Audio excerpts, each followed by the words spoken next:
মাই সমস্তটা করে দিয়েছিল, আমি শুধু নারকেলটা কুড়িয়ে দিয়েছিলাম আর বাদবাকি সমস্ত মাই করেছিল আর পিঠেটা জাস্ট আমি বানিয়েছি। তো সবার খাওয়া হয়ে গেছিলো আর লাস্ট আমি একটাই জাস্ট টেস্ট করে দেখছিলাম যে কতটা টেস্টি হয়েছে না হয়েছে, সেটা তোমাদেরকে জানানোর জন্য, রিভিউ দেওয়ার জন্য। বাট সত্যি কথা বলতে মা নারকেলটা খুব দারুণ করে বানিয়েছে আর পিঠেটা তো অবশ্যই আমি বানিয়েছি, মোটামুটি ভালোই হয়েছে। আর এখানে দেখতে পাচ্ছ আমি হাত দিয়ে কিন্তু পাটিসাপটা পিঠেগুলো বানাচ্ছিলাম। ক্যামেরা নিয়ে একা একা ভিডিও বানানোটা খুব টাফ হয়ে যায়, তাও কিন্তু তোমাদের সাথে শেয়ার করলাম। দেখো পুরোটা কিন্তু অলরেডি আমার শেষ, লাস্ট একটা পিঠে হবে।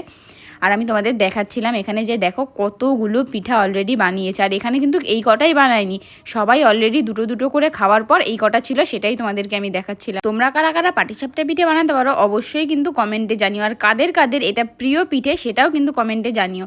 আমি এখানে বলছিলাম কে বলতে পারবে ওখানে কটা পিঠে আছে, তাদেরকে আমি বাড়িতে নিমন্ত্রণ করে পিঠে বানিয়ে খাওয়াবো। কিন্তু ব্যাড লাক গাইস, আমি ওখানে গোনার আগেই আরও 4-5টা পিঠে